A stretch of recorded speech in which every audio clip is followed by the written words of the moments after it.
Año 2016. La política danesa Ida Auken comparece ante el Foro Económico Mundial y da una conferencia en la que dibuja una sociedad en la que el ciudadano no posee ni un coche, ni una casa, no tiene electrodomésticos ni ropa, y en su lugar depende de servicios compartidos para todas sus necesidades diarias. Tras este encuentro, el Foro Económico publica un artículo y un vídeo basados parcialmente en el ensayo de Auken. El vídeo, titulado 8 predicciones para el mundo en 2030, nos dibuja un mundo feliz, al más puro estilo de Aldous Huxley, en el que los ciudadanos viven en Marte, los órganos de los que necesiten trasplantes serán impresos con tejido vivo, dejaremos de comer carne, los valores occidentales serán puestos a prueba y, en efecto, no tendrás nada y serás feliz. Porque todo lo que necesites será entregado a la puerta de tu casa por un dron y todo estaría diseñado para ser reutilizado o reciclado. La pregunta más inquietante que surge de todo esto es, ¿realmente podemos ser felices sin tener nada? ¿O vamos de cabeza hacia una dictadura benevolente de cuyos planes maestros nos cuentan solo una pequeña parte? Sin título. Blog de notas ventana. Editor de texto. Editando. En blanco. Los engranajes de Occidente es una serie dedicada a estudiar los mecanismos psicosociales que están provocando la degradación de la civilización occidental. Capítulo 8. Hoy, no tendrás nada, y serás feliz. La frase de Ida Auken quedó flotando en la inercia digital de las redes sociales y volvió a recordarse a raíz de la enorme tropelía que supuso la pandemia para las libertades individuales y en especial cuando el Foro Económico Mundial se mostró a favor de lo que se dio a llamar el Big Reset, el gran reinicio, presentado en junio de 2020 como una forma ordenada de volver a poner en marcha la economía mundial. Este reseteo se propuso basándose en 3 pilares fundamentales. En el primer pilar, se buscaba mejorar el mercado con un capitalismo más inclusivo y sostenible. Le suenan esas palabras, supongo. En definitiva, querían que el dinero se repartiera de forma más justa, sin olvidar al planeta. El segundo pilar se centraba en la cooperación entre gobiernos. Aquí la idea es que los países trabajaran juntos como si estuvieran en una fiesta de vecinos, aunque ya sabemos que en realidad se llevan como perros y gatos. Por último, el tercer pilar ponía énfasis en la participación ciudadana en la toma de decisiones. Algo así como darle el micrófono al público en un concierto, aunque usualmente nadie escucha en realidad, y el resultado de ello suele ser una cacofonía infernal. El plan del Gran Reset del Foro Económico Mundial ha generado un gran escepticismo. Algunos creen que se trata de una conspiración de la élite mundial para controlar las sociedades y las economías. Otros, que se trata de un plan bien intencionado pero en última instancia poco realista. Para entender la profundidad de los cambios que supone el Gran Reset, debemos explicarlo, en primer lugar, desde la perspectiva de sus creadores. El mundo se muere. Necesitamos un cambio que tenga en cuenta la crisis medioambiental global y que utilice nuestros recursos de forma más eficiente, produciendo menos residuos y avanzando hacia la solución de la crisis climática. En este contexto, plataformas como Airbnb y Uber demuestran que la gente está más dispuesta a compartir que a poseer directamente. La riqueza, concentrada en unas pocas manos, podría llevar a una reducción de la clase media, impulsando un enfoque menos materialista y más centrado en las experiencias. Los ahorros de toda la vida podrían no ser suficientes para la vejez, lo que obligará a repensar el trabajo y la jubilación. La tecnología hará obsoleta la mayor parte del trabajo humano y el mundo podría ser gobernado por una élite tecnocrática que administraría todos los aspectos de la sociedad. Esta visión, que parece utópica, es vista como una nueva realidad inevitable y beneficiosa para la humanidad. Deben entenderlo, el antiguo sistema capitalista ya no es sostenible. En este nuevo mundo no habrá necesidad de trabajar arduamente, el mundo será nuestro y solo tendremos que responsabilizarnos de nuestras propias vidas y nuestra felicidad. En este futuro, viviremos una vida plena y feliz, con acceso a recursos ilimitados y abundancia. Será un mundo donde podremos ser nuestro verdadero yo, conectar profundamente y crear relaciones basadas en el amor y en el respeto, viviendo en armonía con la naturaleza, con otras civilizaciones y explorando nuevas fronteras. Este gran reinicio, aunque no será fácil, promete ser valioso y transformador. Mis cojones. El futuro que plantea el Foro Económico Mundial es uno en el que aparentemente seremos felices, aunque idiotizados y desprovistos de propiedades. En esta utopía, la felicidad tiene que venir de la mano de una ignorancia complaciente auspiciada por la tecnocracia global. El Foro Económico Mundial, con su gran reinicio, no solo aspira a reformar el capitalismo, sino también a remodelar la psique y el comportamiento humano. En este nuevo orden, los individuos serán guiados hacia un estado de sumisión dócil, donde la falta de propiedad y la dependencia de las estructuras de poder serán vistas como algo positivo. La propaganda tecnocrática venderá esta idea como el camino hacia un mundo más sostenible y justo, pero en realidad, se trata de una estrategia para consolidar el control sobre las masas. La promesa del Foro Económico Mundial de un futuro sin propiedad personal implica también una pérdida de autonomía y de libertad individual. Empiezas por ceder tus propiedades. Continúas cediendo en comodidades. Luego aceptas un sistema de puntos que te impide viajar si no has asumido los preceptos del Gran Hermano. Todo esto se hace por el bien de la comunidad. Luego el privilegio de viajar es muy grande y se extiende a otros fragmentos de tu autonomía, como salir de tu barrio, hacerse con determinados bienes, reunirte con quien quieras, tomar transporte público o tener acceso a la sanidad. El peligro de ceder ante quienes tienen la sartén por el mango es inmenso, especialmente en un mundo en el que la tecnología, las bases de datos, el reconocimiento facial y las transacciones de moneda pueden controlarse al milímetro. Y es peligroso porque las cúpulas de poder nunca tienen suficiente. En este escenario, el Estado y las grandes corporaciones tendrían un poder sin precedentes controlando no solo los recursos económicos, sino también los datos personales y la información. Este modelo lleva implícita una vigilancia constante y una gestión centralizada de la vida cotidiana, donde cada aspecto de nuestra existencia estará monitoreado y regulado por entidades supranacionales. Este modelo, en realidad, lleva implícito un caramelo envenenado: la pérdida absoluta de la libertad individual. Porque verán, la propiedad es uno de los caminos definitivos para obtener esta libertad. La propiedad privada es considerada por muchos filósofos y teóricos políticos como un pilar fundamental de la libertad individual. Esto no es algo que diga yo, sino que ha sido analizado hasta la saciedad por mentes infinitamente más privilegiadas que la mía a lo largo de la historia. La idea se apoya en varios argumentos clave. John Locke, en su segundo tratado sobre el gobierno civil, argumenta que la propiedad privada es una extensión de la libertad personal. Según Locke, el derecho a la propiedad surge del trabajo del individuo. Al transformar algo de la naturaleza a través del trabajo, se convierte en propiedad de esa persona. Esa relación entre trabajo y propiedad es crucial para la noción de autonomía y autoidentidad. Está imbricada en nuestro genoma y en la espina dorsal de nuestra civilización. Hayek, en Camino de Servidumbre y la Constitución de la Libertad, sostiene que la propiedad privada es esencial para la libertad económica.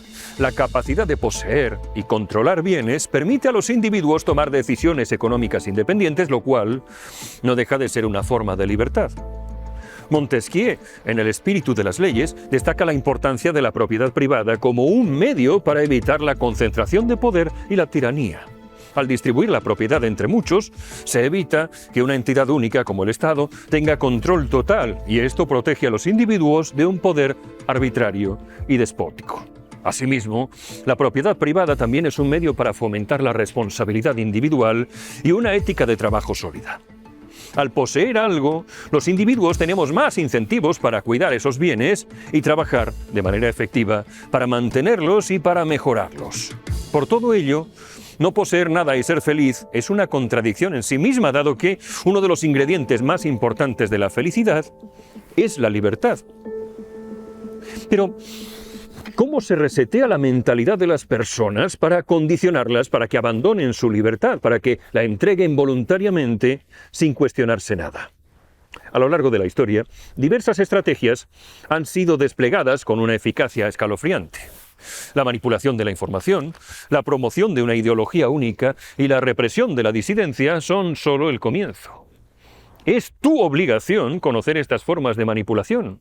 Es tu obligación identificarlas cuando veas asomar la patita para hacerles frente. Control y censura de la información.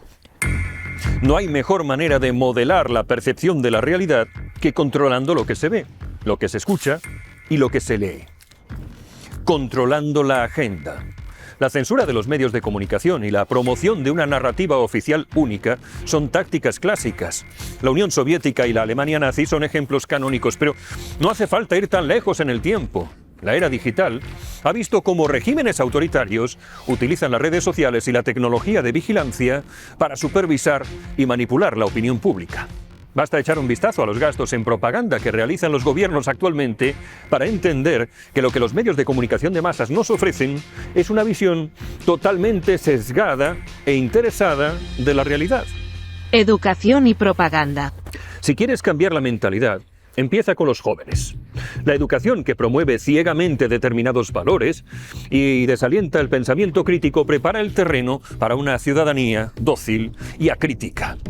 La revolución cultural en China fue un intento extremo de reeducar a la población, borrando las influencias consideradas contrarrevolucionarias y promoviendo una ideología comunista pura.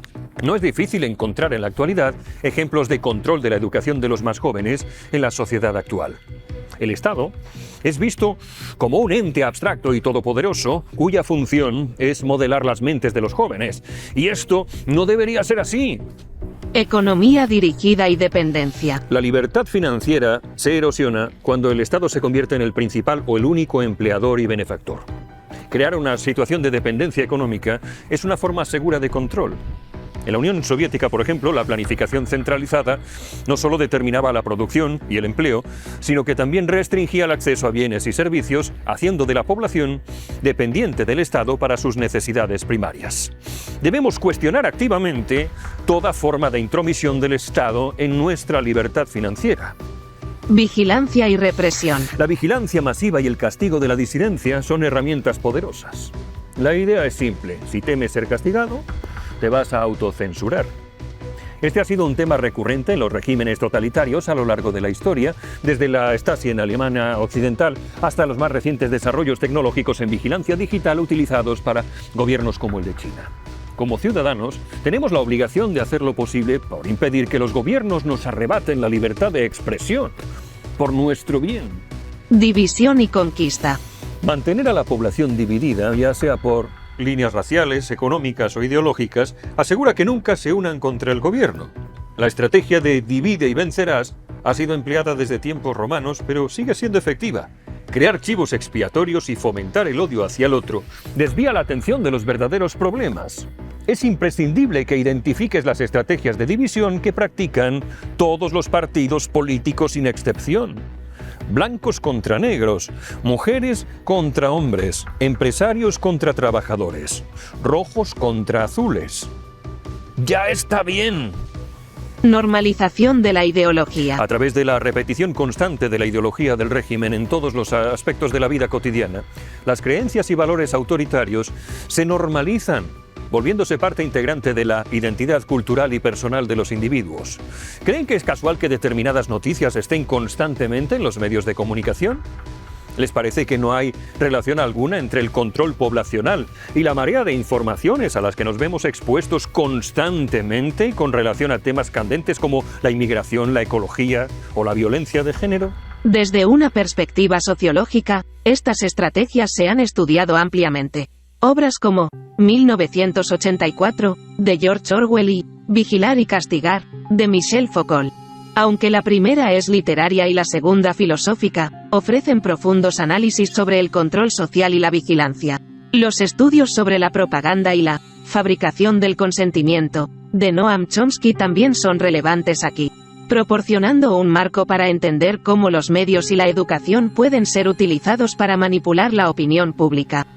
Personalmente siempre me resisto a creer en teorías conspiranoicas en las que un puñado de poderosos diseñan planes maléficos para hacerse con el control del rebaño. Sin embargo, es inevitable planteárselo por diversos motivos. Que las élites mundiales existen es un hecho más que probado. Creo que aquí no podemos hablar de conspiranoia. Y que permanecen anónimas tras una cortina de humo, también. El panorama financiero mundial está dominado por dos titanes invisibles, Vanguard y BlackRock. Estos dos fondos de inversión, manejando un volumen de dinero que rivaliza con el PIB de la Unión Europea, son los verdaderos titiriteros detrás de las Big Tech y las grandes corporaciones globales. Estos gigantes son los principales accionistas de Apple, Google, Amazon y casi cualquier otro gigante tecnológico que se te ocurra. ¿Y los bancos? Demasiado pequeños para jugar en esta liga. La trama se complica aún más con Vanguard y BlackRock siendo accionistas principales el uno del otro, creando un entramado de poder e influencia que ni el mejor guionista de thrillers podría imaginar.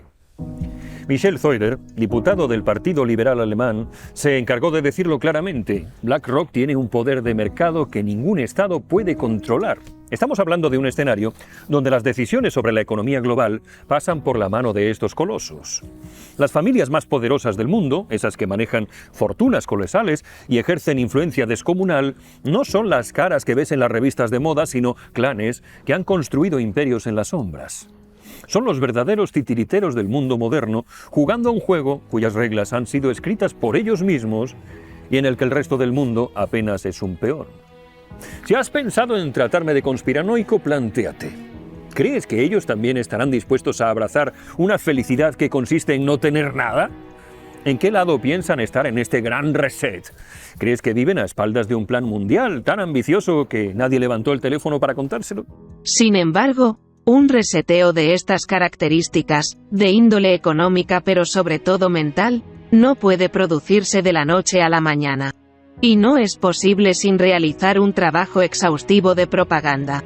Si analizamos la conducta de las empresas privadas y los medios de comunicación, es fácil encontrar indicios constantes y contrastables de los esfuerzos que se llevan a cabo por ir mentalizando poco a poco a los individuos para que asuman con naturalidad los preceptos del nuevo orden mundial.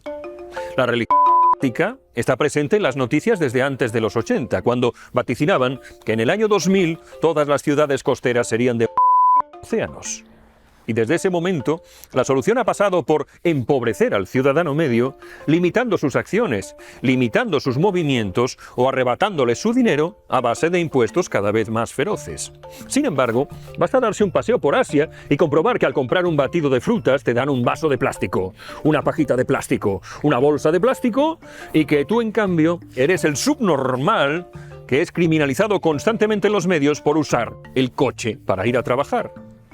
La culpa es el instrumento más eficaz para realizar control sobre el ciudadano indefenso, y lo que antes las religiones resumían en 10 mandamientos y 7 pecados capitales, hoy se ve reflejado en esa información insidiosa de tu huella de carbono al realizar cualquier actividad básica para el ser humano.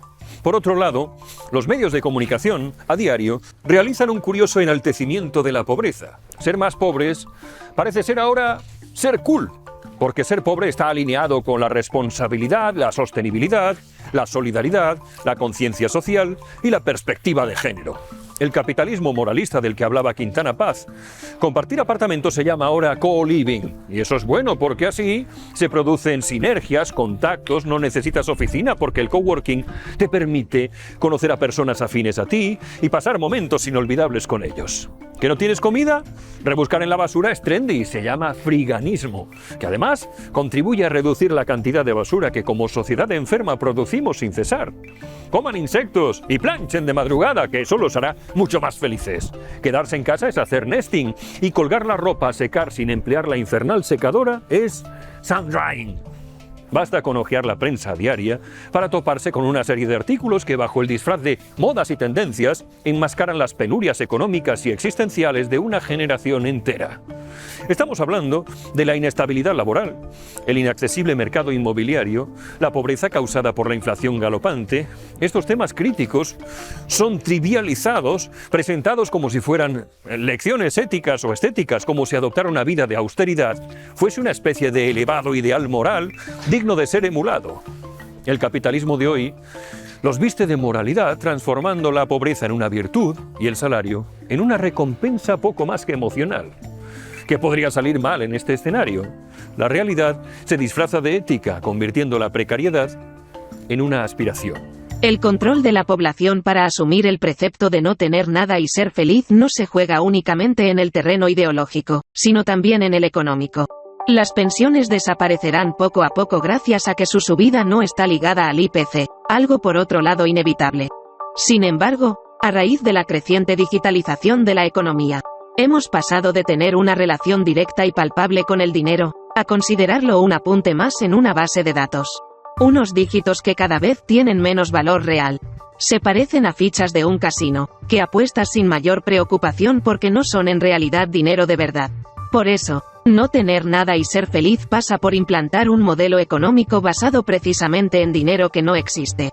La introducción y expansión de las monedas digitales, particularmente las emitidas por los bancos centrales, plantean preocupaciones reales sobre la autonomía individual. Uno de los principales temores es que las monedas digitales podrían permitir una vigilancia sin precedentes por parte de los gobiernos y los bancos centrales sobre las transacciones individuales. A diferencia del efectivo, las monedas digitales se pueden rastrear y registrar todas las transacciones, lo que plantea serias preocupaciones sobre la privacidad y la autonomía personal. Esta capacidad de seguimiento detallado podría dar lugar a un estado de vigilancia financiera donde cada transacción está abierta al escrutinio gubernamental.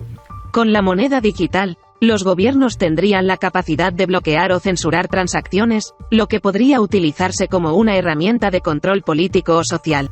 Esto podría llevar a una situación donde la autonomía financiera de los individuos está sujeta a la aprobación del Estado o de las entidades centralizadas, lo que limitaría significativamente la libertad individual en términos de gastos y ahorros. La transición a monedas digitales también aumenta la dependencia de la tecnología, lo que podría excluir a aquellos sin acceso o conocimientos tecnológicos adecuados. Esto podría crear una brecha digital más grande todavía que la que existe actualmente, donde ciertos grupos, especialmente los ancianos, los pobres o los que viven en zonas rurales, podrían encontrarse desfavorecidos o excluidos del sistema financiero. Asimismo, las monedas digitales podrían permitir a los gobiernos no solo rastrear, sino también influir o controlar cómo los individuos gastamos nuestro dinero. Por ejemplo, podrían establecer parámetros o restricciones en ciertos tipos de gastos o incentivar ciertos comportamientos de consumo, limitando así la libertad de elección individual. Uno de los leitmotiv de mi canal y de mi vida es que la única rebelión posible es la personal.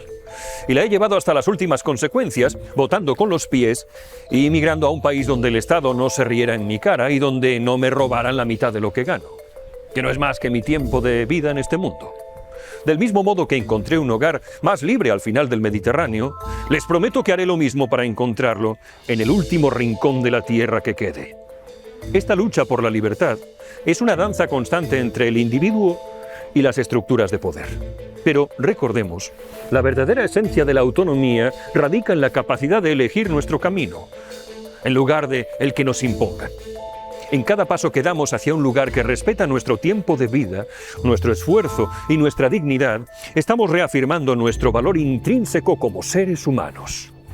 Esta es la promesa de una rebelión personal, un compromiso inquebrantable con la libertad, la autonomía y la dignidad humana, porque al final no se trata solo de encontrar un lugar en el mundo, sino de crear un mundo en el que merezca la pena vivir. Y en este viaje, cada paso cuenta. Cada elección es una declaración de principios. Debes luchar contra quienes defiendan que no tengas nada y que aún así pretendan que seas feliz. En esta búsqueda no estamos solos, porque cada alma que ansía la libertad es un aliado en este viaje hacia un mañana más justo y más libre. ¿No tendrás nada y serás feliz? Comedme los huevos, hijos de puta.